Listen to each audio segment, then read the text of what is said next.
Well, hello. This is the third part to a much longer reaction.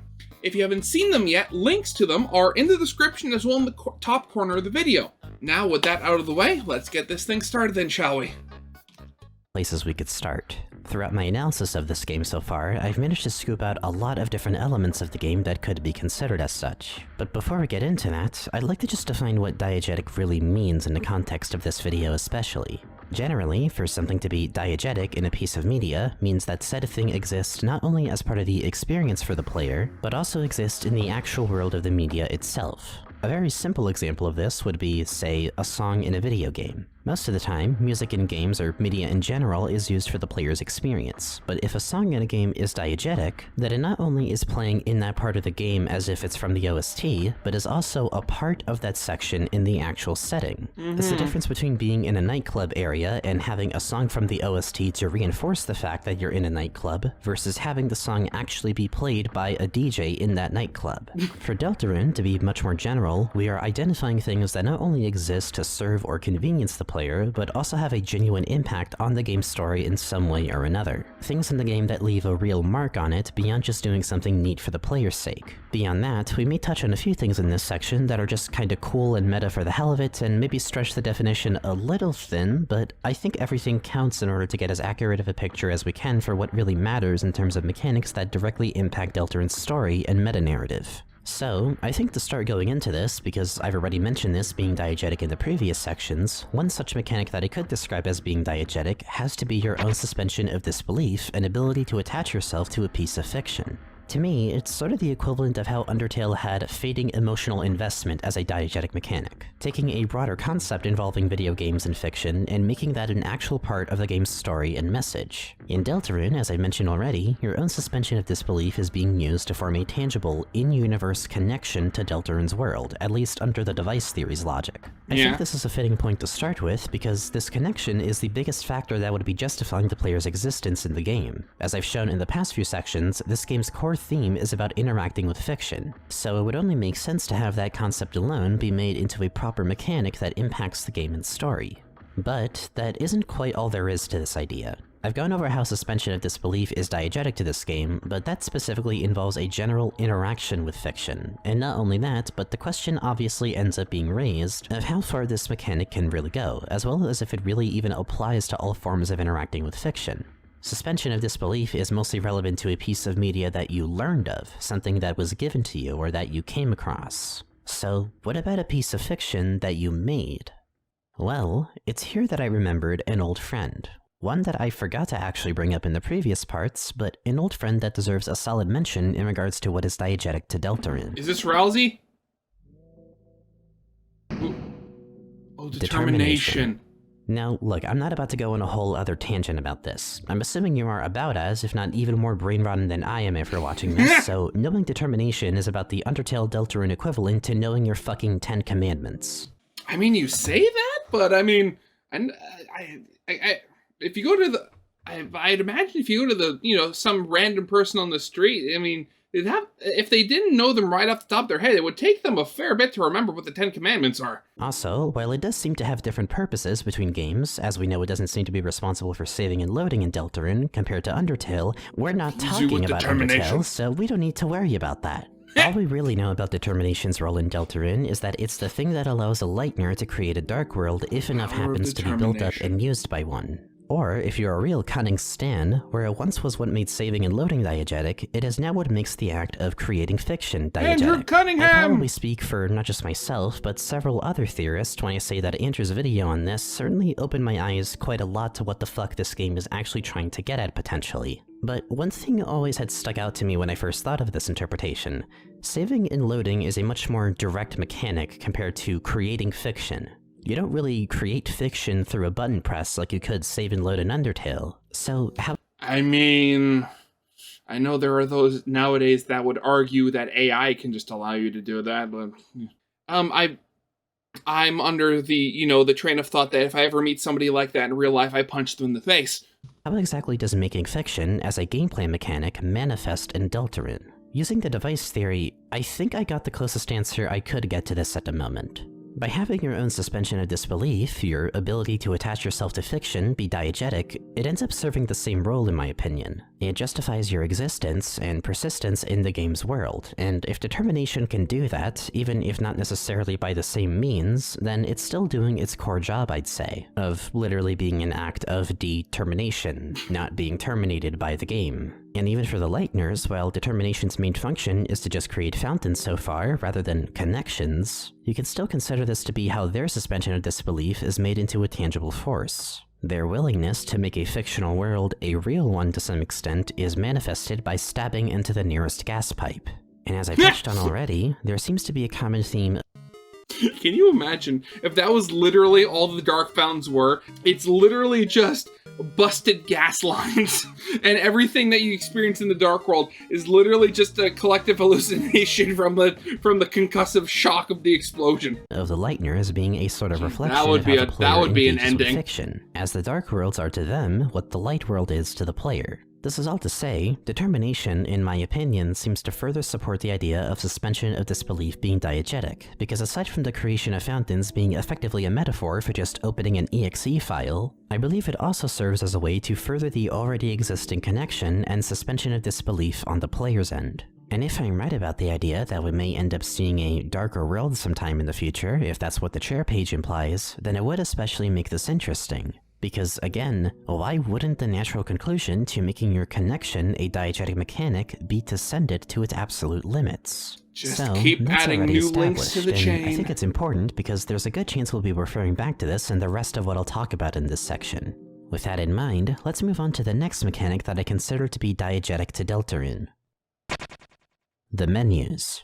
So, I've touched on this quite a lot already in the previous Which parts. menus? Given a lot of factors involving the way that the menus were designed, structured, and even coded and file named, there is a very strong suggestion to me that the menu serves some purpose to the meta-narrative. One that I've already discussed in the form of it being a means to force the player to confront the fact that they are indeed engaging with and connecting to a piece of fiction. But let's try to get into the specifics, starting with everything that I consider to be in the program layer. Obviously, to start, we have the chapter select. Currently, this is what the game launches with immediately, and with what we know of it also intending to function as its own launcher app in future releases of Deltarune, and the fact that the game's files are structured in such a way that it loads only certain groups of assets based on the chapter you pick, and the fact that you don't even see so much as an intro cutscene affirming that this is indeed Deltarune until you select the chapter, I've always taken this screen to be something of an operating system for Deltarune. It literally will be a launcher in the future from what we know, and each chapter even has some slight differences in how they function fundamentally and have been programmed to operate in their own self-contained bubbles. Whether that be for optimization purposes or otherwise, I think this is still incredibly notable, and for reasons that I'll get into in just a bit. I'm gonna say that, knowing Toby Fox, it'll probably be all of the above. I mean, of course, added performance is always a big plus, but if you can have that thing that adds performance be an actual tangible part of the game experience, I mean, can't get better for that. I mean, that's just better bang for your buck. As it makes the stuff that stays consistent, or even is transferred between chapters, stand out significantly. Moving on from there, we then get to the save menu, more particularly the one that you get before having completed Chapter 1, which is our first look at the more bare-bones and OS sort of vibe that these menus give off. I've already gone in depth about this menu too, from how everything is changed to fit more gastery language, including him narrating over everything you decide to do, both general stuff and also super specific shit that especially makes this menu stand out. For one thing, there's the threat variable, which produces the very interesting quote upon getting to the file deletion prompt 10 times and then backing out after that. And we also have preparations are complete, which displays after copying the contents of one save slot to every other one. This menu alone feels like strong evidence of these menus being diegetic, because the fact that Gaster himself is commenting on such specific shit like this is very telling of the nature of what you're playing with. This executable, this program, is Gaster's creation after all, and if it is a tangible object in this story, of course he'd give more specific insight here and there about how you go about using it. But the latter quote especially feels important to this, as it plays into some more shenanigans involving the save files that, I'll touch on in just a bit, stuff in but drawers. keep it in mind. Him acknowledging the idea alone of copying one slot to the others and considering it as a preparation could be very telling of how we might want to go about using this menu in the future. Also, yes, I know that the threat thing is very probably a reference to a near identical Easter egg in Super Mario RPG that also happens if you say no 10 times in the save menu, and it feels like a very Toby thing to make a reference to that of all things, but I still think it carries a bit of weight here, even with that in mind. I didn't even know that was a thing. I've never played the original Mario RPG. And even game over menus, which both serve their own roles in regards to your connection to Deltarune. The Goner Maker is what sparks that connection and is what initially boots up the program for you, while the game over screen is what's responsible for reconnecting you to the game's world if you fail to progress the game's plot for whatever reason. It's safe to say that given the Goner Maker exists in a way that identifies more with these menus and isn't presented this way in the core game whatsoever, that it does exist on a completely different layer to everything else, as I've mentioned already. But the game over screen is an interesting case because, through the device theory, it may even give a reason for why you're able to give up in Deltarune, unlike Undertale not giving you that option. This one is a bit of a stretch, but it's an idea I'd like to pose in regards to how this applies to the game's meta-narrative. If going with the mentality that your suspension of disbelief is diegetic to Deltarune and is thus essential to your existence in the game's world, then this would make giving up in the game over screen an actually very reasonable option. Yeah, it's like, I don't feel like playing anymore. No.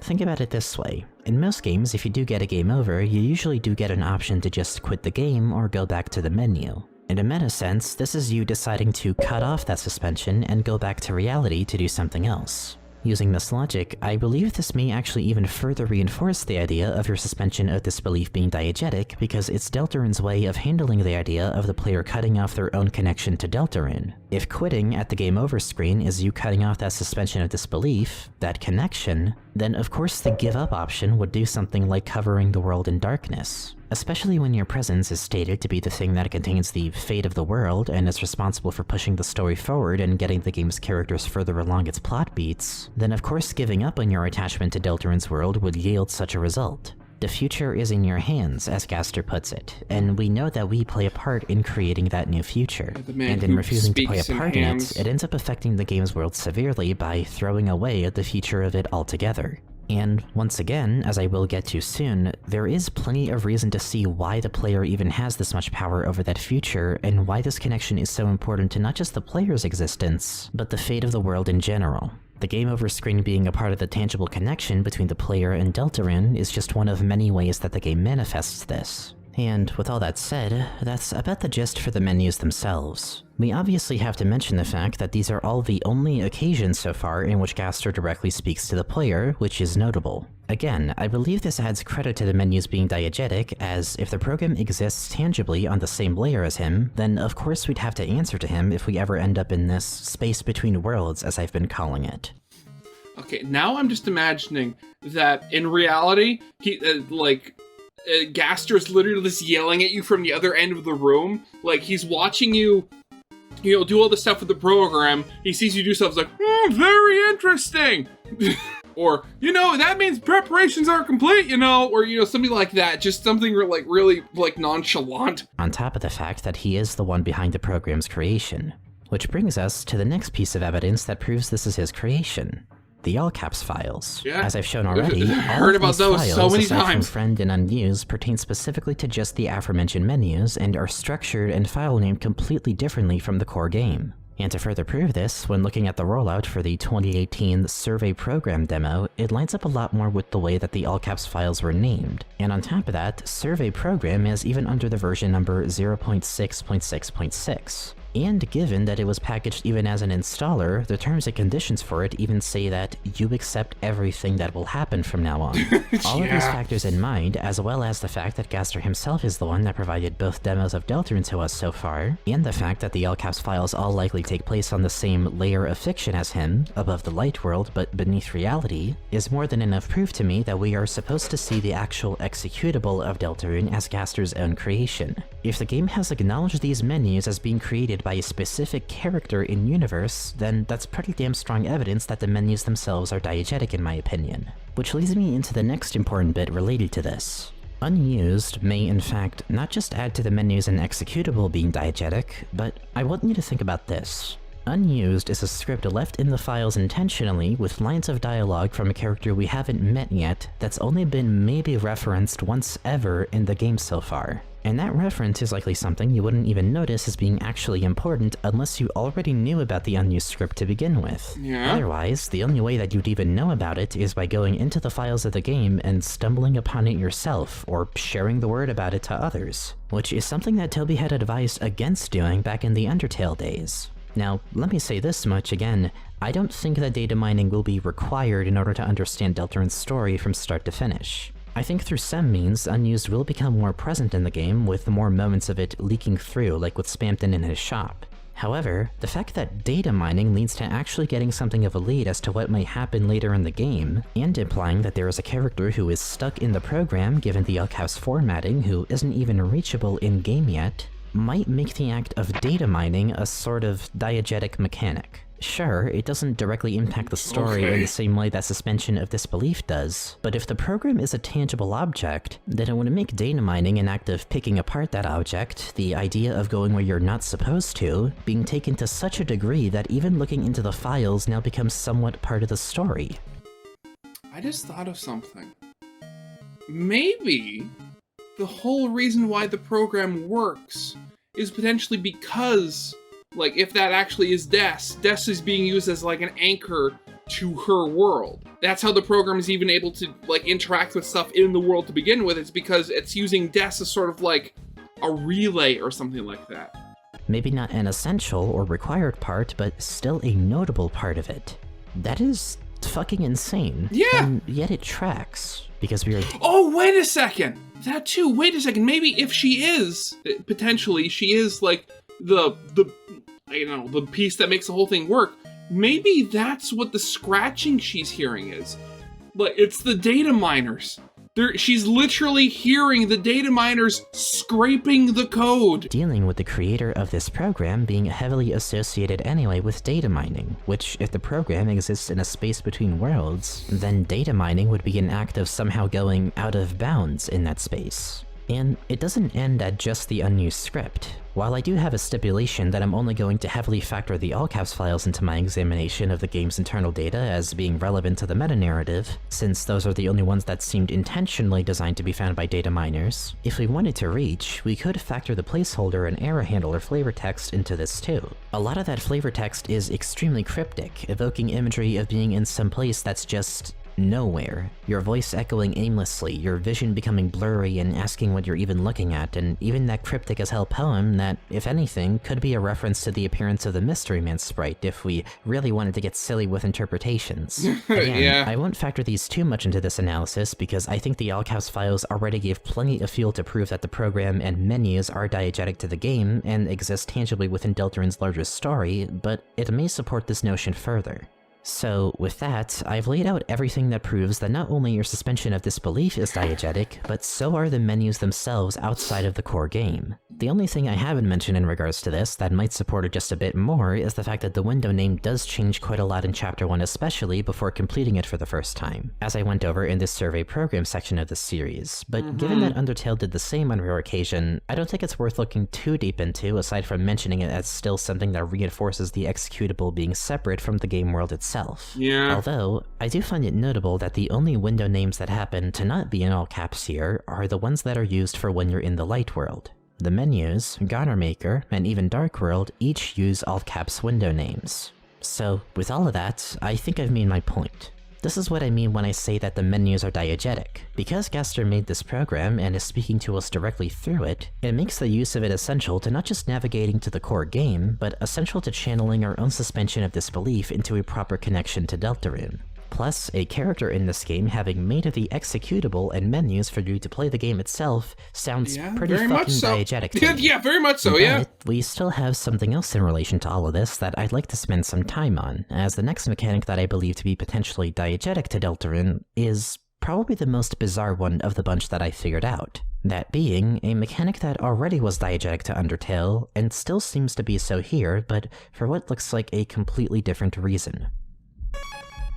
Oh, saving! Duh, of this course! One is admittedly a fucking huge can of worms that I'm about to open, but let's try to go over what we know of it. We have 3 save slots in Deltarune. We know that saving in Deltarune, unlike Undertale, does not use determination, but rather something else. Something that's only described as a power, or the power of something shining within you. In the weird route, it just describes using a save point as filling you with power, and I have my suspicions that perhaps power could become a unique mechanic in Deltarune, or essence, similar to how determination is an essence that allows characters to do something more extraordinary, but beyond that, we're kind of in the dark about what role saving really plays in Deltarune's meta-narrative, if any. In the dark?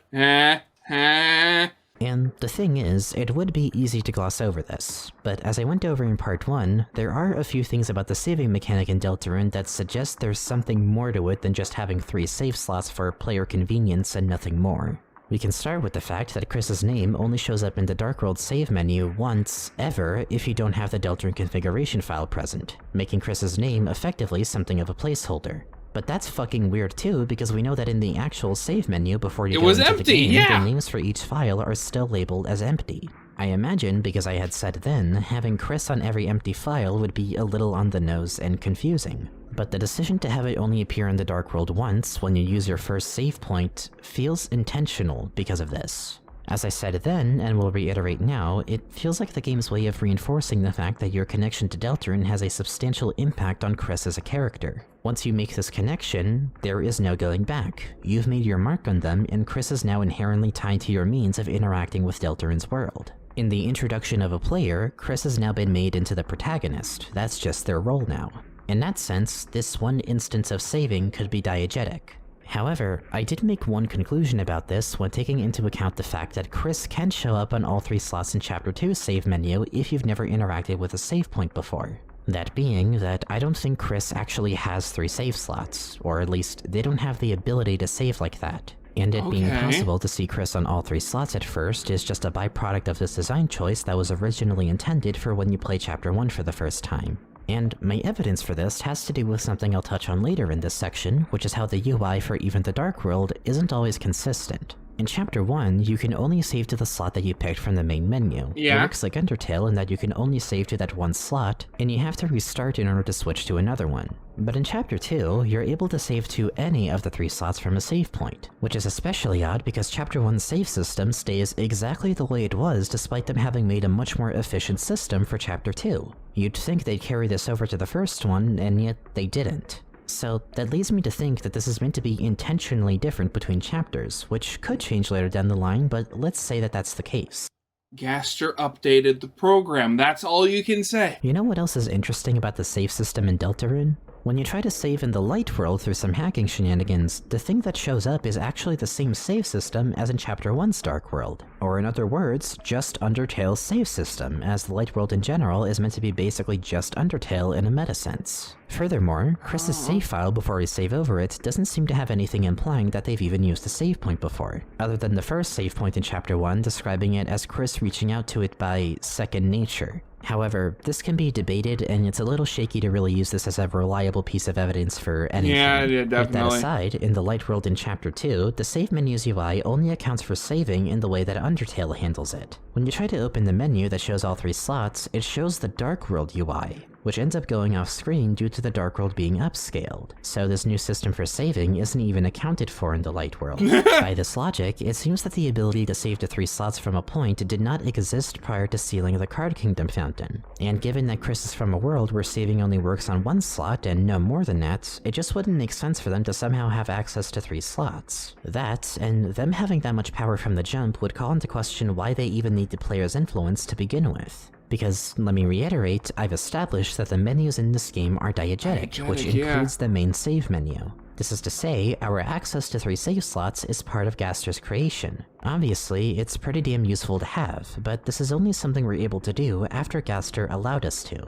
And I think under the device theory's logic, it would give a reason for this. If Gaster exists in a layer between reality and the Light World, he may see himself as a real entity, while the Light World and everything else within it is fictional to him. We could only save to 1 slot in Undertale because we've always been just thrust into that game's world rather than having the menu be some separate layer from the core game. The save mechanic was acknowledged more for its real impact on that world. But if you're looking at it from the perspective of someone who sees something like the Light World as fictional, and you're making a program to connect a player to that world, you wouldn't actually be constrained by those rules. Thanks to this, Gaster would be allowed to treat it more like what it is. A game where having program. multiple save slots is just more convenient for the player.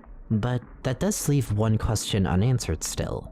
If Chris doesn't have 3 save slots, but we do, and it's through Gaster's help, what are those slots then?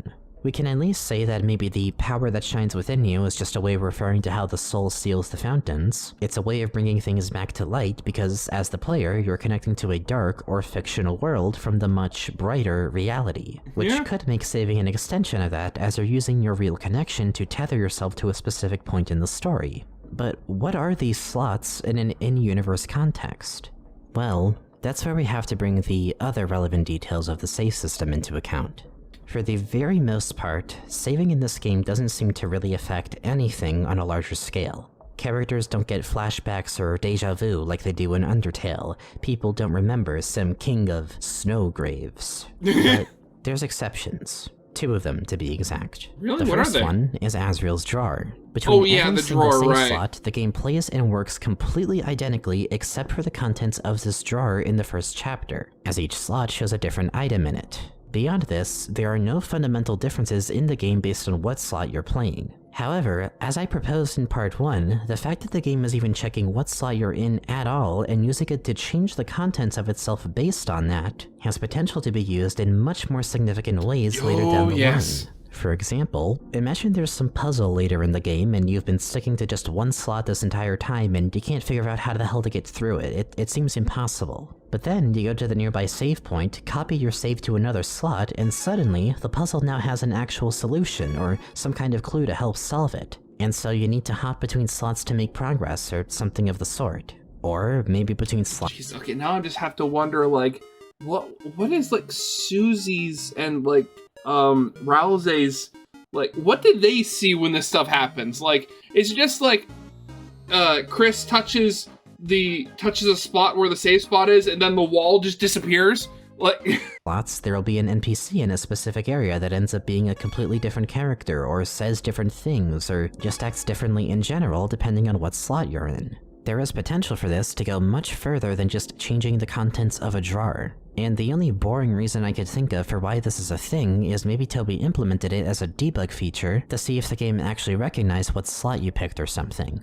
This was the main thing that really convinced me that there had to be more to saving in this game, because if it were just replacing Chris's name once or something, I'd be able to shrug this off as just a neat nod to the player-protagonist dynamic, but ultimately just more for the player's convenience. But this drawer just ensnares me. It's a breadcrumb. It's something that's been puzzling me for ages. Like, it has to be a hint that there's more to not just how these slots work, but what they are exactly. Especially if we take the preparations are complete quote into account, it almost feels like foreshadowing for this. Which then leads me to the other thing with the save system in a game that's notable. Sham remembering your fight with Jevil. As long as there is a save file that exists in your game where you fought Jevil, even if you're not playing on that same file or slot in Chapter 2, Sham somehow remembers that you fought him. And not only that, but you're able to get Jevil's weapon and Shadow Crystal in Castletown if you didn't have it already in that slot. Meaning that as long as you fought a secret boss, you don't need to fight it again in order to get their items on another file. This is the only thing that I can say stays permanent or is remembered by the game across save files, and I think it's a fucking fascinating thing to keep persistent. To not get too ahead of myself, and to reiterate, the only thing so far that is persistent between slots is the items from characters you fought that so far are particularly known for their closer connection to Gaster, as well as Sham being able to remember you fighting those characters, Sham themselves being also Gaster-pilled by proxy. I'll get to this just a bit later, but this alone may have serious implications for how I think Deltarune is going to pan out in the bigger picture. So, we have not only the contents of the game changing ever so slightly between save slots, but also the potential for certain things to be remembered by Sham and perhaps more characters in the future if you pursue the Gaster troop. With those factors alone, the system already feels like it has some purpose or like it's more intertwined with the story than one would think. But before I really give my own idea of what I think the save slots truly are, I'd like to also touch on one more thing that strikes me as odd. The process to which you go from one chapter to another. More specifically, does no one find the system of transferring files from one chapter to another kinda bizarre? It's not a bad system by any means, it works, I really like it, but I don't know if I've ever seen a game presented quite like a Deltarune. Each chapter has its own save menu. The way that the game stores save files is interesting, in that it has 3 files that are the actual save slots you use and update as you play the game, but there are also 3 more files called completion files. These are generated whenever you get to the end of a chapter on a specific slot. You transfer files by going to the chapter after the one you just completed and picking those completion files, thus allowing you to continue from where that slot left off. But the weird thing is, you don't have to do this at all. That's really weird. You can just start a new save in Chapter 2 without transferring anything, and even if you don't have a save file transferred but defeated Jevil, you'll still get his items. And aside from that, the game will just start for you from that point, and everything that you didn't play before then will just be decided for you. All default options for the Ghana Maker, a default design for the Thrash Machine, and so on. Now, I want to say that this is a bit more flimsy because there's always the chance that the next release of Deltarune will change this. I'm willing to bet that Chapter 4, for instance, will be locked off until you beat Chapter 3, and hell, you might not even be able to start a fresh Chapter 3 save unless you've already done at least one transfer save from Chapter 2. This one is a bit more up in the air. But I think the idea of being able to start a completely fresh save on any chapter after the first one is just so weird. What would Chris have been doing then on that slot before we took control of them in a later chapter? Do the decisions made for us before that fresh save end up being Chris's? It's honestly hard to say, especially because there's a chance that this was done specifically for the convenience of the 2021 demo, and it might operate differently upon the full release. But it's worth noting, at least. You know what, with that literally being said, the idea that all this time and effort Molly put into this video, especially talking about the peculiarities of like the save system and stuff like that, it turns out to be completely false, all because Toby updated the way that the save system works. I mean, that hurts my soul. So with all of that in mind, we have to ask, what actually are the 3 save slots? What do they signify to this game's meta-narrative? Why is this game even acknowledging them or leaving potential for them to become important, or remembering events across save files? Different dimensions, that's what it is. Whatever the save slots are in-universe, I do think it's important to note that the save slots are probably not the main focus of the meta-narrative. Saving had its focus in Undertale, but Deltarune is focusing more on interacting with fiction in general, which saving just happens to be one facet of, and a facet of it that I don't think is super essential to understanding the game's message. But we can still make guesses. One popular guess could be that each save slot is a different timeline, or as I like to put it, each slot and file is a different instance of Deltarune's world. A different tab in the larger browser that is the save menu itself. We know at least that that's probably how Sans acknowledges the save slot in Undertale, as each slot, or at least each load and reset, was described as a bunch of timelines. This especially makes sense, at least given that saving in Undertale was a metatextual way of rewinding or going back in time generally. So it'd be a safe bet to say that Deltarune has something similar going on. Each slot is its own timeline. However, given the fact that the characters in Deltarune don't seem to react to you resetting or deleting or copying saves, and given the fact that for the most part they don't remember anything from past saves, I think in Deltarune, loading a save or going back to a previous point is less like rewinding by time travel, and more like pressing a button to rewind on a video. As in, you're not physically going back to that point in time, literally. If each save point tethers you to a specific beat in the story, then you're not traveling in time, you're just jumping to that point in the timeline from afar. Much like scrubbing through a video's timeline and just clicking a specific point and going there. Nothing is going to happen to the rest of the footage just because you did that alone. But I think to be specific, each save slot in Deltarune feels more like a VHS or camcorder tape. If you die, for instance, loading back to your last save point is pretty much just rewinding back to that point in the tape and recording over everything after that. And giving up by that logic would just be refusing to record any further, leaving it as nothing but just a blank screen. But, of course, there are issues with this interpretation, I can see that. And the thing is, any way to go about saying what the save slots are results in either essentially a multiverse theory, or a Gaster is simulating literally everything theory, the latter of which I just don't think is true, and neither of them in general feel like they apply particularly well here. So again, maybe knowing what they are exactly doesn't even matter all that much, but it's still interesting to comment on.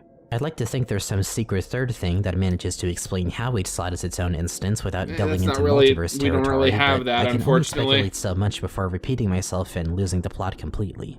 If my interpretation is right though, then it would explain a lot about why the game works the way it does in the program layer, as well as explain things like why you can start a fresh save on a later chapter, because you'd just be fast forwarding to that point and would be able to play over everything after. But regardless of the specifics, a few things become clear to me in making saving diegetic to Deltarune, even if potentially to a lesser extent than in Undertale, and they both have to do with the few things that do manage to make the save slots important. Asriel's drawer, and Sham's memory of other save files, as both of them will connect to what I believe is the real picture of Deltarune's meta-narrative. In implying that the contents of the game could change depending on what slot you pick, it leaves potential for the game to perhaps lead the player to take advantage of that in order to find a very obscure secret, or solve a puzzle that seems impossible by normal play. It's the kind of thing that, while reaching a bit on my end, sounds like a hell of a way to hide a secret. And just ignoring the whole, like, the story portion of something like that, we're having to switch save files to figure out puzzles and stuff like that. Like, just as a gameplay mechanic, that is, like, absolutely awesome and just brain twisty in all the right ways. I mean, unless you were never told about it in the first place, at which point that would kind of suck. The thing that I've shown is very instrumental to this game's larger themes. And in making the only persistent thing between these save files be the defeat of secret bosses, or rather Sham's memory of those fights, it ends up meaning that the only characters who are able to remember things from other instances of the game are people who were able to take a peek behind the curtain and see into a place between worlds, even if only for a bit. This fact alone, if this continues to be the only thing that is persistent between save files, may end up becoming the trailhead to what Deltarune's final objective truly is. All I'll say for now is, if the only thing that's carried over regardless of what file you're playing on is how involved you are with characters that were involved with Gaster, who in and of themselves are discovered through going off the beaten path, the saving system is one of many instruments that I think Deltarune is using to further the game's themes of curiosity and encourage the player to go well beyond the surface level of what Deltarune has to offer. In a way, this could set the game up to encourage a New Game Plus sort of system, where even if you go through the whole game from start to finish, there will be things that require you to go back to previous points, but under a whole new context. And defeating the secret bosses is a way to make that return to past chapters all the more convenient. This is, again, something I'll touch on once we get to the later sections. Okay. But with that, I think we've gone over the save system's role in this game more than sufficiently. Let's move on to the next round of stuff that I believe is diegetic to this game, which is an extension of the menus. That being the overall user interface. Although, I'd like to put an asterisk on them being quote-unquote diegetic. I've established the main menus being as such, but the UIs in the core game is where it gets a little bit harder to say. So, regardless of whether or not the UI is diegetic, I think it's still important to discuss because it's in the same general ballpark of being one of many ways that the game's design philosophy is reinforced. This is to say, I don't think the UI or battle system are as likely to be a tangible thing in the game, but they do still provide a lot of very useful information about how I think the game's meta-narrative is presenting itself. It may not add to what's diegetic, but it does support the stuff that I believe already is. And as I've been saying a lot in this section especially, many of the things that I'll be going over I've already analyzed a ton in the previous parts, so I only have to touch on them lightly. We know the UI between the light and dark worlds are very different, and it's something that Toby put a lot of care into. These two worlds are meant to feel like different games altogether, and in some ways they even function independently of each other. The light world is a more stripped down Undertale in style, and the dark world is the meat of the game. It's the proper RPG part of it. While these by themselves I wouldn't say make the UI diegetic to the game, they do reflect the fact that these worlds aren't fully dependent on one another. One such example of this being how leveling up works in both worlds. Or in short, the fact that love is a completely different thing compared to level in the dark world.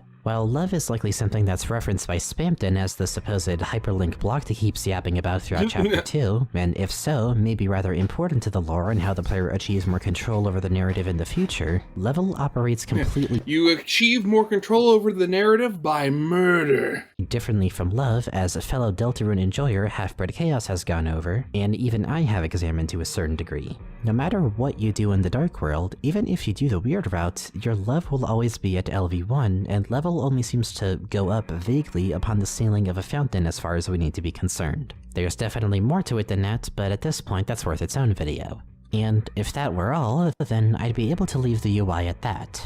But, of course, there You is can't, more to yeah. it. More specifically, in the fact that the UI in the Dark World especially is not consistent between chapters. As I mentioned earlier, the save menu, for instance, is different, allowing you to save to any of the 3 slots at any point in Chapter 2 compared to only 1 slot in the first chapter. But on top of that, new features are introduced to the second chapter altogether that aren't retroactively added into the first one. Those being the recruit system, which I already have gone over the meta-narrative relevance of, as well as the storage system. This may suggest that as you progress through the game, or even gain more levels in the Dark World, you'll gain access to more features. And the UI of the Dark World will change over time to reflect that. But in any case, the design of the UI is not applied the same way across the board. Unless the full release decides to make that the case for whatever reason, this is what we have to work with, and I have to assume that this is an intentional design choice. Furthermore, it's not just the save menu here, but even the main menu for Chapter 2 prior to completing it is different, as well as the game over screen for Chapter 2, both of which now removing direct communication from Gaster in favor of more gamey versions of each menu. And of course, Wait, maybe that's just it. Like, if your connection or something is the whole thing of, if it's like fueled or powered by your belief or your how into the game you are, maybe it becomes more gamey as you get more into the game, as it were. In both chapters, completing it changes the main menu into that background of the fun gang facing the fountain. The fact that the menus and some features change as you go further into the game rather than being consistent the whole way through implies to me that there's more to the UI being different between worlds than just getting different playstyles across. It may be a way of reflecting how the player becomes further immersed in Deltarune as they go along with the game's story. Especially since Chapter 2 is where literally a lot what of I the just major said words shine compared to Chapter 1. I just couldn't remember the proper words for it. Forget just how much more bare bones the first chapter was in comparison. And I think with Chapter 1 remaining in its current state with how it handles the menus, this seems intentional, making the UIs a part of the meta-narrative by further reinforcing the connection between the player and the game, therefore drawing them further in and also giving them more room to use new features in the program as they are added to it. It's a sort of larger scope version of the Goner Maker in a way in its purpose. It's this weird thing where the game is forcing you to acknowledge that you are engaging with fiction and immersing yourself in it, but it doesn't dwell on it for too long. It eventually just lets you play it, as you would probably have that acknowledgement in the back of your mind anyway. Or at least, that's what I think the intention behind this is. In any case, it's very interesting in general that UI changes and the menu evolving are a part of the meta-narrative, whether or not it is diegetic by definition. But I can't talk about the UI without also going into one of the most important parts of it, which carries its own implications. The battle system. Oh, right, yeah, of course we were talking about that. Most, if not all, Darkners seem concerningly self-aware about it, to where I'd argue that self-awareness practically makes it diegetic. And not just because of how it presents battles, but in the UI for the battle system itself. We have the fact that Ralsei guides you through the battle system when you start out. He goes over stuff as specific as individual UI elements and abilities that the player has, and pressing Z when the white rectangle isn't the blue rectangle. Darkners in general will display some self-awareness of how the battle system works, with NPCs like the Masters going over some tips for it, as well as in Chapter 2, when Noelle is taught about the battle system and she compares it to Dragon Blazers. But along with that, the UI for even this system could be diegetic because of one specific detail, that being the green box that your soul is sent to when you're dodging attacks. I speculated how, especially thanks to the color of this box being similar to the first chapter's main menu before completing it, the UI of this system may be yet another part of the program layer, and just one of many ways that it manifests your connection to Deltarune, which by itself seems super specific.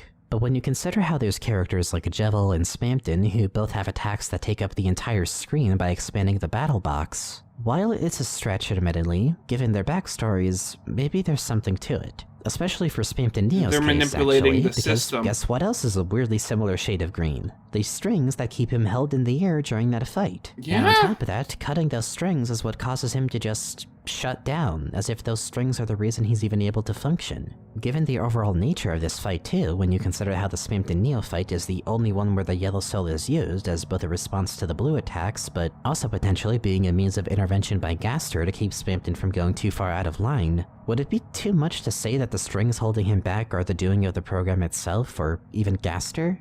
Or hell, as I remember a friend of mine putting it once, literal strings of code that are keeping him held back from doing more than what he's able to in his current state? And speaking of the Yellow Soul, as I mentioned Strings of earlier, code. that whole situation further seems to point towards the battle system being diegetic, as not only does everything stop as if the program had paused and thrown you into the darkness to change the soul color, but it even gives you a small tutorial to get yourself acquainted with it, like Gaster was able to look at this part of the program and manipulate it if for a moment to guide you. It's not a huge piece of evidence towards this, but it does relate to something else that I want to bring up in relation to self-awareness and the secret bosses especially. Jevil and Spamton both share an uncanny self-awareness about the nature of the Dark Worlds, as does Sham by proxy. The specifics of how and why aren't the focus of this section, but where Jevil specifically mentions HP, it alludes to the fact that the player can't really refuse a game that they're already playing, which could be in reference to the connection that they've made to Deltarune. Spamton also is weirdly self-aware in that he is especially focused on how important the soul is in battle. As Ralsei has said before, the soul contains the fate of the world. It's the collective hitbox for your party, a tank that allows the fun gang to tread forward through the plotline. And Spamton seems to be well aware of how powerful it is, likely because the soul is from Lightner, which they want to reach an equal level of power to. But when you consider how the soul is especially important in battles, and how he focuses on it much more than most, if not any other Darkner does, it really makes me wonder if perhaps the secret bosses almost see these battles the same way that the player does. Maybe not one-to-one, but clearly they can see the soul and they know its potential. Hell, Darkners in general, even without being Gaster-pilled, seem rather self-aware of their nature. Lancer is another Darkner that happens to mention player controls, and a lot of the Darkners have a rather decent grasp on the fact that they're mostly dealing with characters from a reality beyond their own, as well as on concepts such as HP and tension points and the like. They all seem vaguely aware of the rules of how the Dark World works and play along with them and even give advice about some of them. But above all else, the main thing that I think proves as evidence that this system could be diegetic is in the fact that the graphic used to eject the soul when Chris pulls it out is the same one that's used in battles. When I realized this, I mentioned how in battles this may mean that the soul is also ejected if this is using the same exact graphic as in the light world. And if that's the case, then I think the UI here would have to be diegetic. As what's happening here is it's leaving the dark world and is now in the program layer, where the menus in general all reside in. If this is true, and if we're going by this logic, then it would connect all the way back to how the secret bosses, Sham, and even Ralsei are more self-aware. I've alluded to how all four of these characters have had some kind of interaction or influence by Gaster. Ralsei may not be entirely aware of how things look beyond the light and dark worlds, but I'm willing to bet that the other characters have a better idea of what that looks like. It would explain why Jevil sees himself as the only free one. It would explain why Spamton is able to see the soul so vividly and wants it so badly. It would even explain Sham's behavior in general. Darkners inherently probably don't see the soul leaving Chris's body every time the player has to dodge attacks, but maybe the secret bosses do, and that awareness of the program layer is what separates them from the other Darkners. That's why they're going crazy, right? Or have gone crazy, I should say. The battle system is the beating heart of Deltarune's gameplay. It is what makes Deltarune a game and not just a walking sim. And in it being the kind of menu that you are most frequently going to see in a game where the menus are diegetic, it makes the encounters with the secret bosses so much more interesting, because unlike other Darkners, they aren't just aware of the rules of the Dark World, but they know what it looks like for the person who wrote those rules. And for all we know, there might be a character of that sort who doesn't just know what it looks like for the player, and can see past how it looks in the Dark World and more into how it appears in the program, but perhaps they even exist as part of the program layer itself. Let's put it this way. Hi, friend. If friend exists on the same layer as the program, and we eventually have to fight them, we'd be dealing with someone who doesn't just see through the battle system, but may be able to give us a good taste of our own medicine, in whatever form that might be in. It'd be no wonder why Sham considers them impossible to win against. Imagine fighting someone who knows the program just as, if not even better than you do. That is just an idea of how making the program a tangible object, alongside the UIs and menus themselves, could turn into such a mindfuck later down the line. And I have no idea if that's the intention, but the battle system would have to be diegetic too for that kind of thing to take place, in my opinion.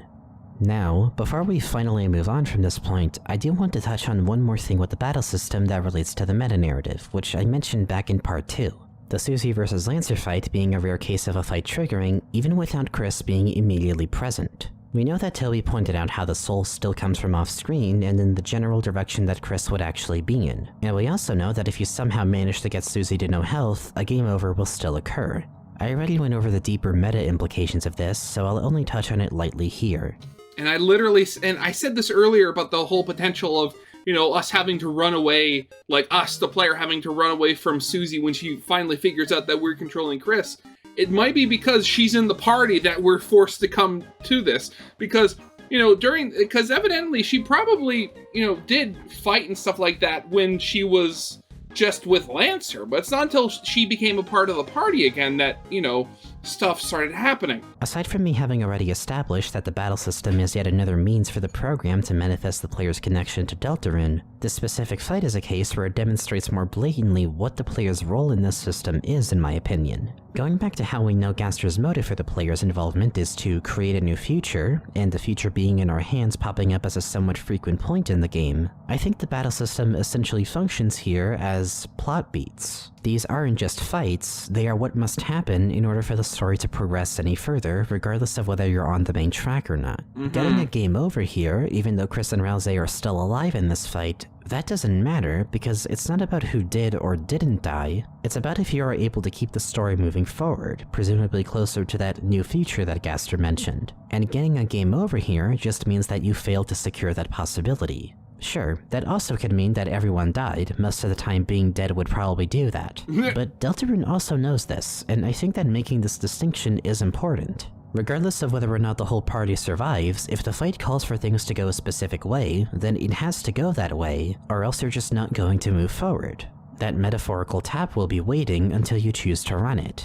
In short, I do believe the battle system and UI in general are also diegetic, and serve a purpose of enabling the player to further experiment with features in the game as they are developed between chapters. And not only would the battle system have to be diegetic to justify how the secret bosses are able to see things the way they do, and justify the self-aware nature of Darkners in general, but it would have to be diegetic in order to reinforce the fact that you still have a role to play in Gaster's motivation for connecting you to Deltarune, and that your input is required in order to bring the characters closer to a new future. In making these things diegetic, it both explains how the UI isn't designed the same across the board, especially in context with Gaster being the creator of the program itself, but I believe it also acts as a means of making sure that the player stays relatively on track towards Gaster's ultimate goal with Deltarune.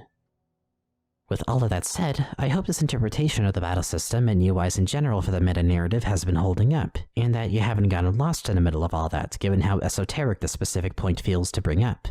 Joke's on you, I was never on track to begin with. Apart from being several hours in it and my butt being really sore from sitting in the seat constantly, I'm actually, pretty well on. I've actually been following along on this pretty well. Because, believe it or not, we are still not done with discussing this. However, I have a feeling that with what I'm about to mention now, a lot of what I just went over is going to finally come together into what I think is one of the major cornerstones of Deltarune's meta-narrative. Let's talk about how Ralsei relates to all of this. Oh, we're finally talking about him, okay. This discussion, what he represents in the meta-narrative is extremely important. For one thing, he's a Darkener, as far as we know, even if a very unique and unusual one. But yeah, and we can confirm that he is just by how his portrait sprite is. Wait, was it Molly that pointed this out or somebody else?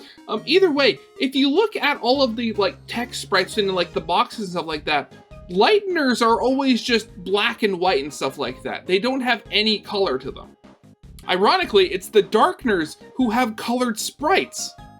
And even with Ralsei, if it's literally just, pink horns, eyes, and the occasional blush. But for another thing, as I mentioned before, he is effectively the tutorial and hint guy of the game. He guides the player through the battle system, he mentions player controls, which results in characters like Susie calling him out for that because who the fuck is Z? He even makes reminders and clarifications here and there about how certain mechanics in the game work. And as I said in part 2, are you really gonna tell me that Toby wouldn't make the tutorial and hint guy an essential part of the meta-narrative? Does it really sound outlandish to say that perhaps Ralsei's increased awareness of how things look on the player's end isn't in some way diegetic to the game? Hell, if the bit in the Chapter 1 field was anything to go off of, it practically already is. And albeit, while my other example of this from back in part 2 was taken out of context unintentionally, as it was more so just the game riffing off of Trashy rather than being just a tip about storage, it's another Asriel's Drawer situation where, sure, this kind of thing only really happens once or a few times, but the implication alone of Ralsei's hints and tutorials being diegetic suddenly opens the door for a whole slew of things to potentially come into play later. And it made me realize something.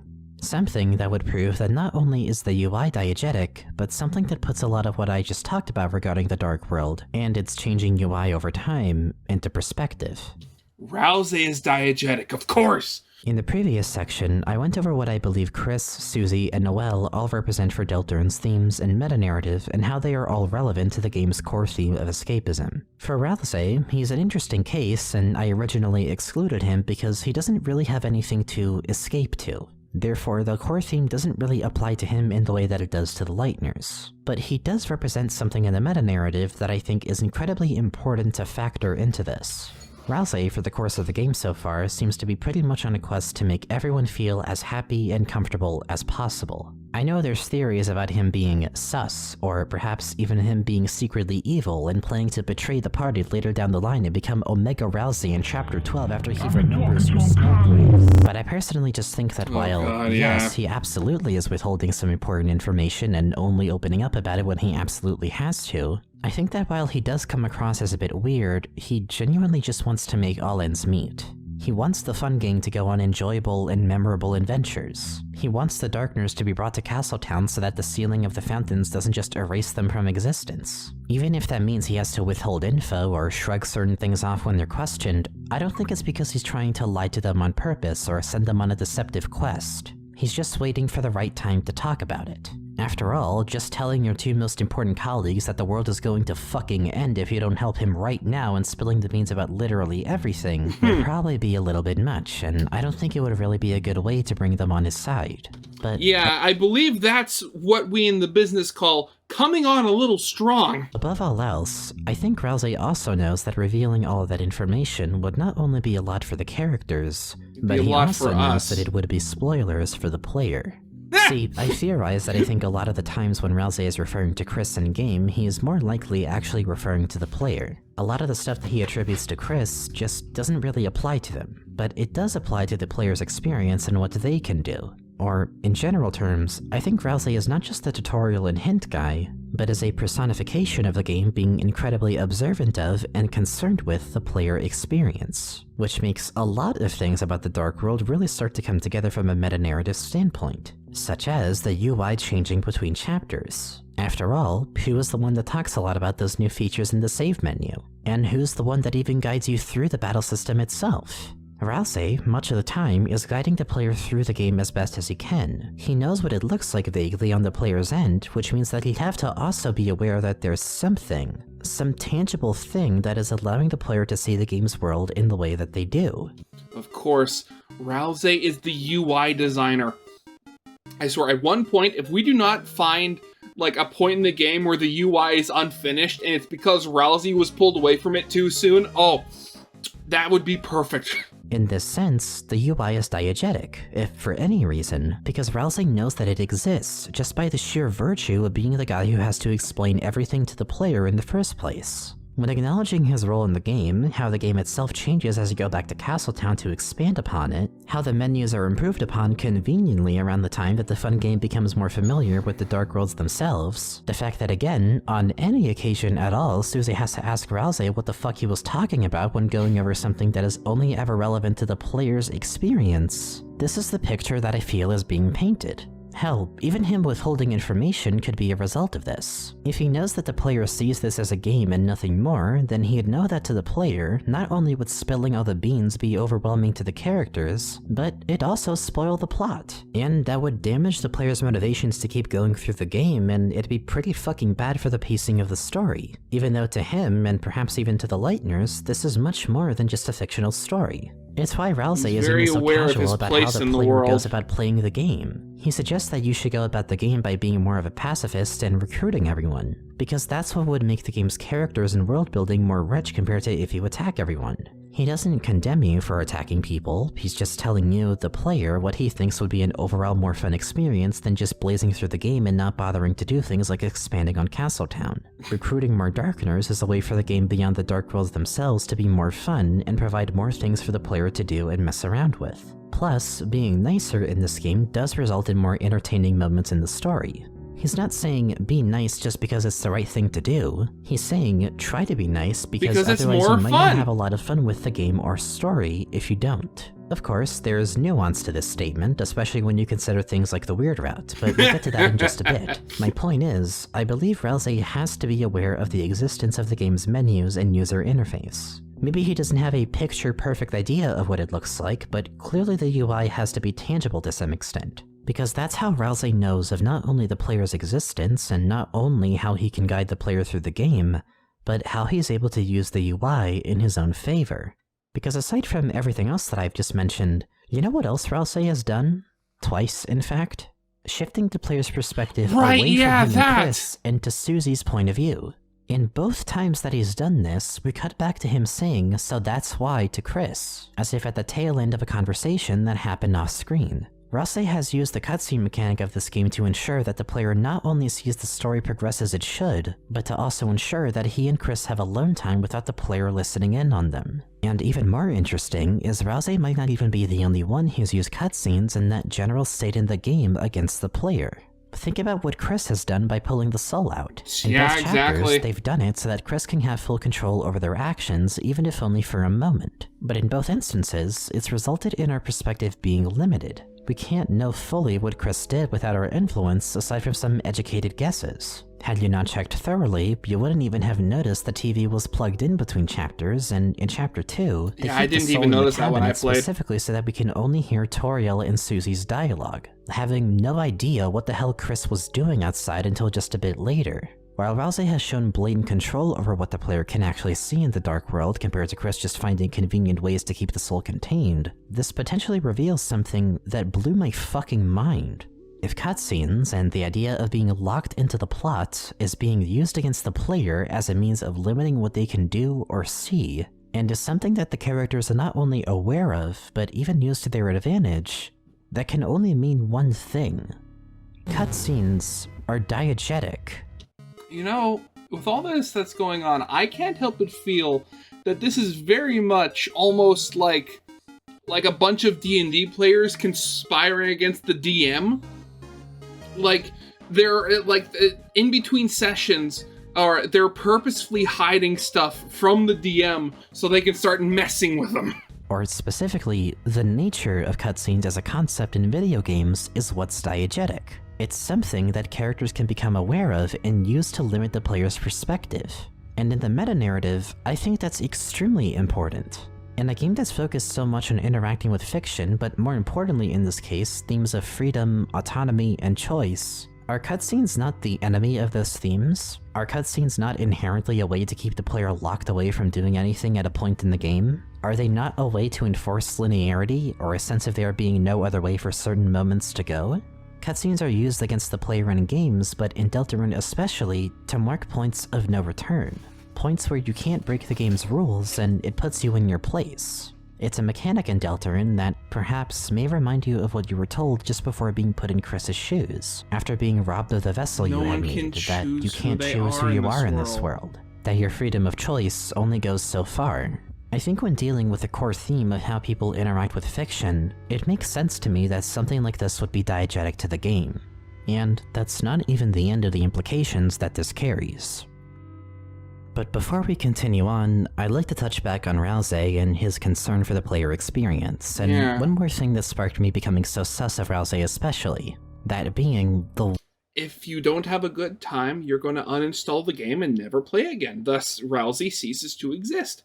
one time ever in the game that the player name is acknowledged by a character other than Gaster. The Ruden in Castletown that refers to it as a town named after the player name. Aside from the fact that this was, and still is, evidence of me believing that Ralsei is clearly more self-aware about the player and some aspects of the game compared to other characters, and it may even be proof that he himself had gotten in contact with Gaster at some point before the events of the game, this led to me realizing something else about the Dark World specifically that suddenly put everything about it so far in the meta-narrative into perspective. Doesn't the Dark World feel much more like, well, an actual game? Think about it. Yeah, definitely. It's where you actually see the real gameplay come in. It's where you're able to go on much more interesting adventures. It's where you're able to save, load, recruit other Darkners. The Dark World and even the majority of the promotional material is the centerpiece of Deltarune. It's where the goddamn configuration options are. The Light World doesn't have that. Looking at the Light World by comparison, it's not only more like Undertale, but it's significantly more limited. It's a stripped-down version you of can't adjust Undertale. any options, but most of all, there's one thing that really separates the two. That being the acknowledgement, or for the Light World, the complete lack thereof, of That the it's a player's game, existence. In the Light World, it's Chris that shows up in the stats. Susie and the other Lightners wouldn't even think that Chris has some other entity in them. The player is much more detached from the narrative of the Light World, despite them still clearly being a separate entity from Chris. The player is ignored. But on top of that, beyond just interacting with a bunch of NPCs, there isn't much to do in the Light World from a gameplay stance. It's a lot drier. Not inherently boring in my opinion, or badly designed, but you can't really deny the fact that the Light World isn't as engaging from a gameplay standpoint. What makes it work is the narrative behind it. It's the characters you interact with, it's the visuals and general atmosphere, but it's not the gameplay.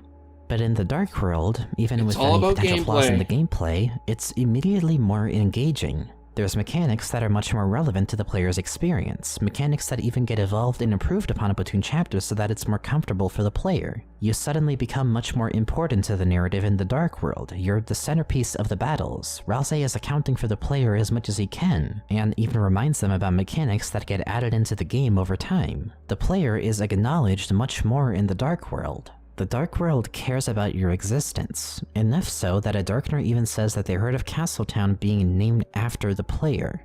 My point is, given the way that these two worlds are designed, I think that it's because of how they were designed that it may be intentionally trying to pull you in and convince you of the Dark Worlds being inherently more interesting to play compared to what is this game's reality. The way that these worlds are designed may very well put you in the same boat as the Lightners at the end of Chapter 2. A state where they know the risks that come with the Dark Worlds, but they can't help but ask, is it really so bad to have them around?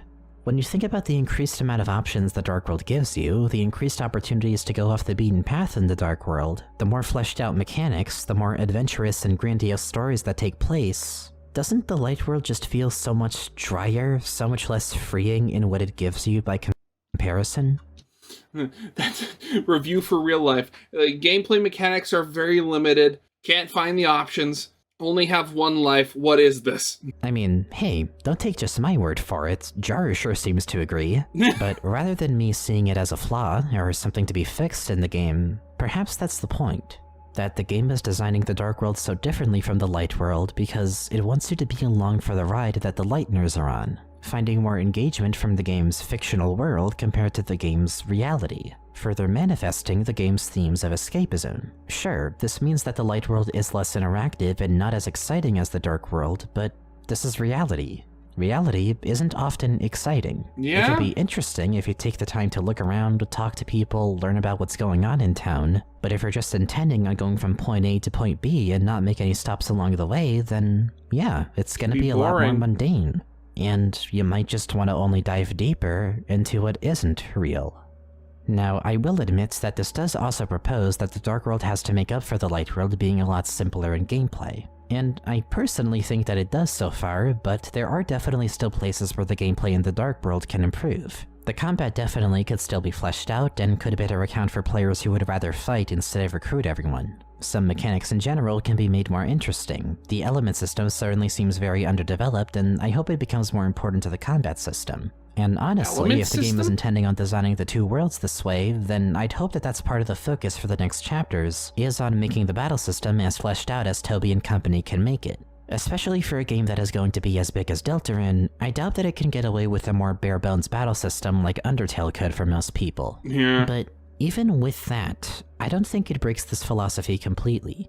I think that at the very worst, we'll just have another Omori, and that the story gets this theme of escapism across super well, and it's an amazing narrative, but just leaves a bit to be desired in the gameplay or pacing department. And even then, I would still enjoy that a ton. But point being, this game so far has planted the seeds for its core themes so deeply that it even goes as far as the UI and menus, as everything I've shown up to this point would support. And I'm fascinated at just how deep these themes actually go in conjunction with what we've identified as mechanics that are diegetic to Deltarune. With that said, we do have one more mechanic to touch on that I think fits this category. Oh, and what with is it? What one is more it? bombshell I'd like to drop to really put a bow on this section. Let's talk a bit more about the Dark World. Or, more specifically, the more obscure parts of it. The secrets, if you will. Or, even more specifically, the one thing that I haven't touched on a lot. The Weird Route. As I mentioned in part 2, the Weird Route, in a meta sense, feels like a large sequence break to me. I've already gone over just how much it nails in the feeling of this being something that doesn't feel like a thing you're supposed to be doing in Deltarune. It feels wrong, and not just because of it being really fucked up in regards to what you do, but because there's so little in the way of hints towards it, let alone in even the way the game is promoted on store pages. I don't think you're supposed to go into this game thinking that something like the Weird Route exists, and that's why people didn't even believe it when word of it first started spreading around. But I think it's absolutely intentional that the route was perceived that way at first. That's the funny thing. I'm going to be completely honest. Outside of, watching all of these theories and stuff like that about Deltarune, if it wasn't specifically, for device theory here, I'd forget that the Weird Route actually existed because I don't think about it that much. And it all has to do with Noelle and one of her interests: glitch hunting in video games. See, aside from the Weird Route, a lot of Deltarune feels like it lives in secrets, and I've gone over why that is. Yeah. Whether it be the secret bosses, secret files in the game, secret egg items that you can only access by reaching rooms through manipulating the loading zones between them, and of course, the Weird Route itself being the most extreme application of this idea of going off the beaten path. Hell, even the egg, if we were to go back to that, as an item, it functions weirdly. It feels like it's almost deliberately glitched, finding its way back into your inventory even if you try to get rid of it. When keeping in mind how Deltarune was marketed as something with only one ending, it makes the Weird Route so interesting because your way of triggering it is by manipulating a loophole in the battle system through Noelle. Again, it doesn't feel like something you're supposed to do, and the route especially leans into this feeling by the time you use Snowgrave and get to Queen's Mansion, where everything just feels wrong.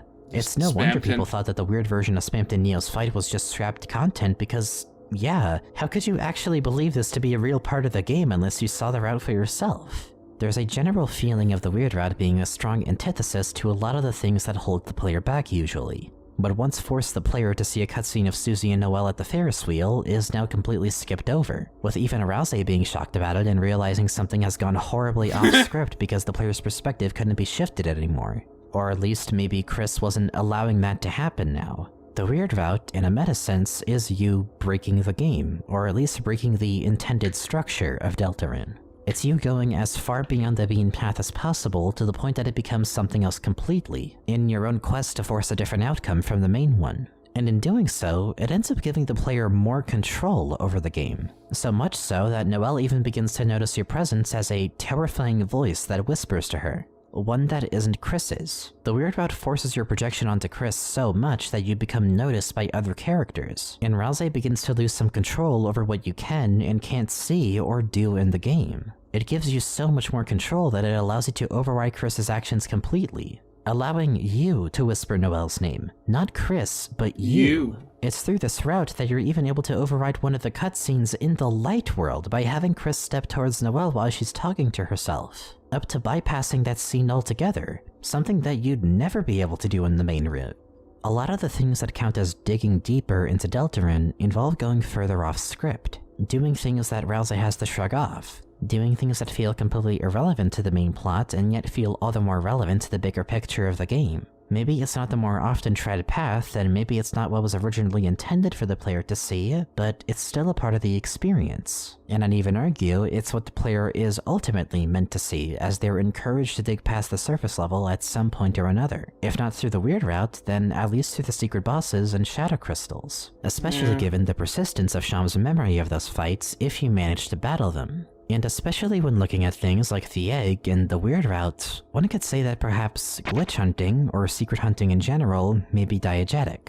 Or more specifically, that the player's curiosity and need to dig past what was originally intended for them is at least a core part of the meta-narrative. In doing what you're not supposed to be doing, you are actually doing what you're supposed to be doing. The game is just telling you to keep going by telling you that you're not supposed to be going in that direction, because nothing encourages curiosity more than telling someone not to do or not to think about something.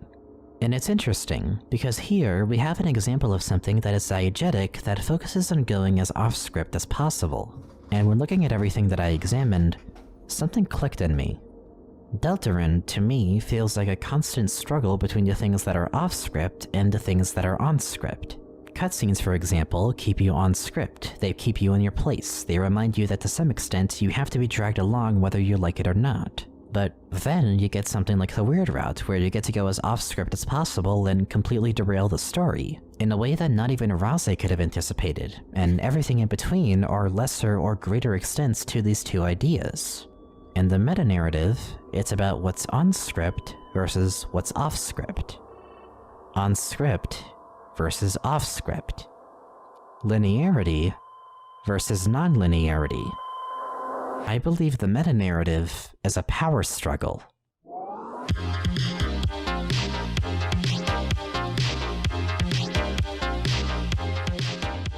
When looking at everything that I've identified as diegetic, you can categorize them based on whether it's supposed to be dragging you in a straight line or is supposed to be pulling you aside from that. Or, hell, maybe even both. Yep. Saving, for instance, can apply to the non-linear end given some of the nuances with that system. Suspension of disbelief could apply to both because you are being dragged along through the game thanks to the connection you made. But that same suspension could lead to you becoming more curious and thus experimenting more and going off the beaten path. The UIs sort of fit more in the linear end because they hammer in how much drier the light world is in comparison to the dark world. And the battle system enforces that there are certain things that you need to pass through in order to progress the plot. But they also fit on the non-linear end because the Dark World UI does evolve over time, and it does give you more options, more things to mess around with, despite the constraints that you may have with it. You know, now all I can't help but think is, like, what would, like, Ralsei and the other characters' reaction be, if, like, the person who was playing the game, like, you know, in-universe was a speedrunner?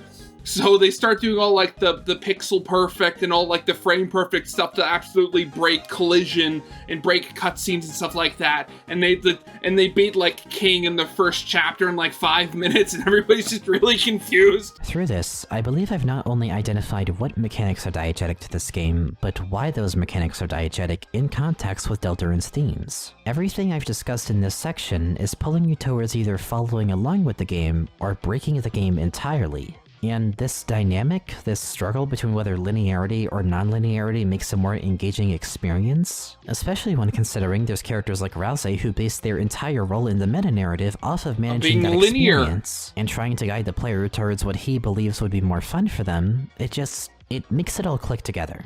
It all finally makes sense to me through this interpretation, especially in context with the game's themes of interacting with fiction, as well as freedom of choice and even nostalgia and curiosity. As I said before, Deltarune is the kind of game that can be enjoyed on the surface. The characters are amazing, the writing is engaging, the humor is practically timeless. And if you didn't want to engage with the secret content at all, you could. In some ways, the game likes that. But similarly, the game also likes it when you break things here and there. It can enable the player to experiment, to do things that might feel wrong or like it shouldn't be possible to do.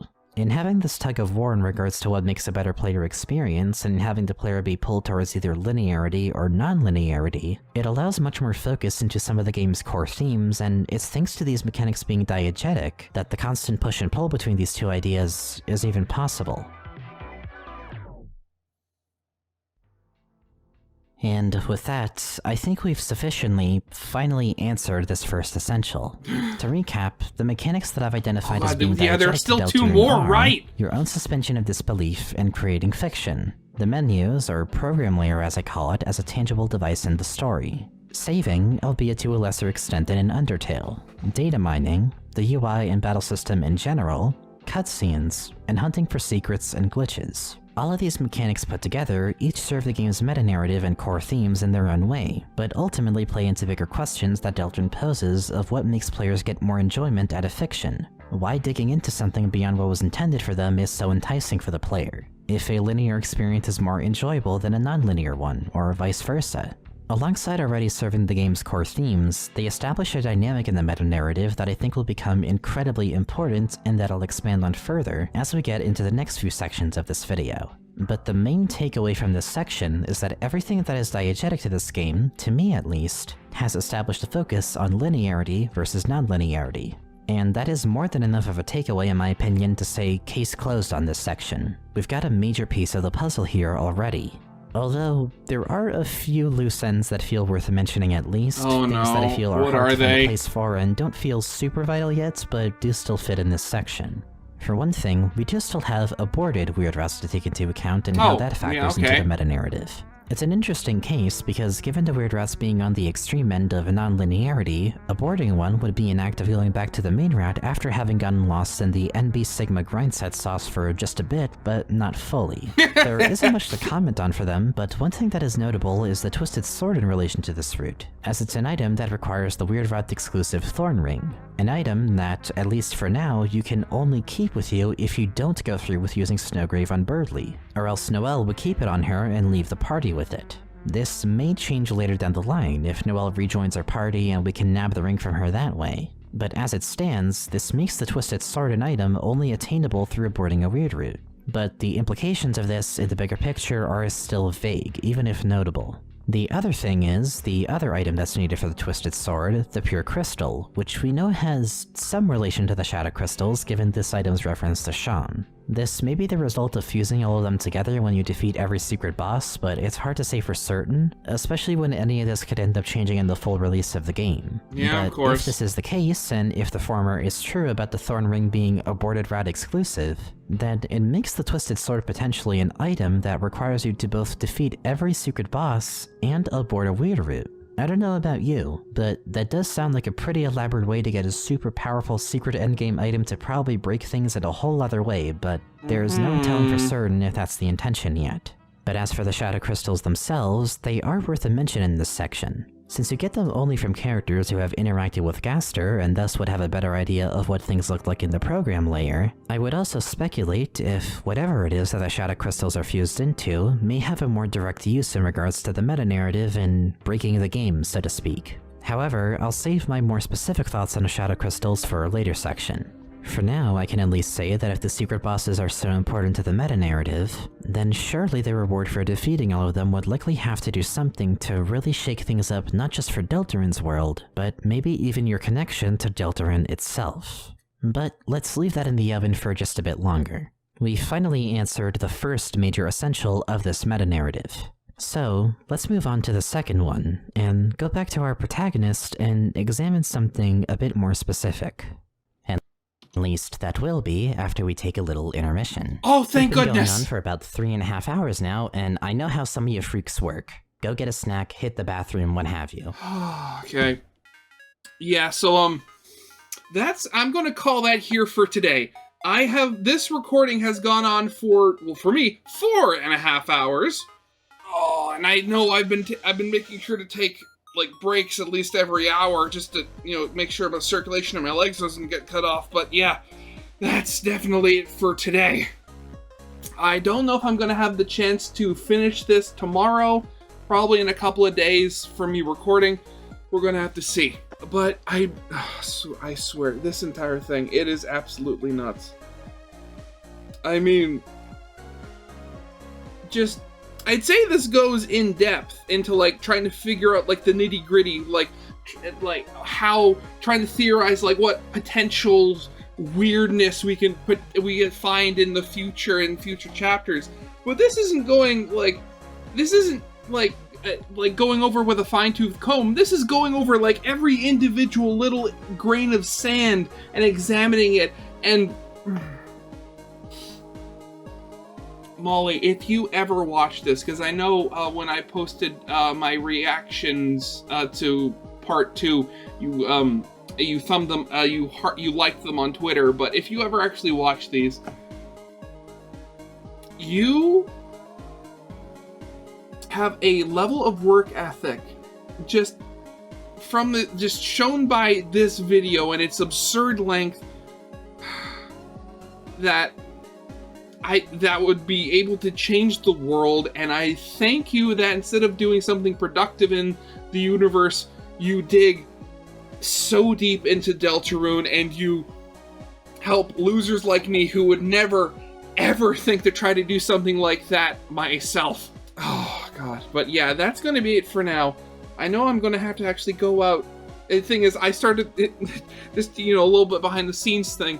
I started recording this just after I had lunch, and I'm actually gonna have to go out and get dinner in a little bit. So yeah, talk about timing. But yeah, that's gonna be it for now.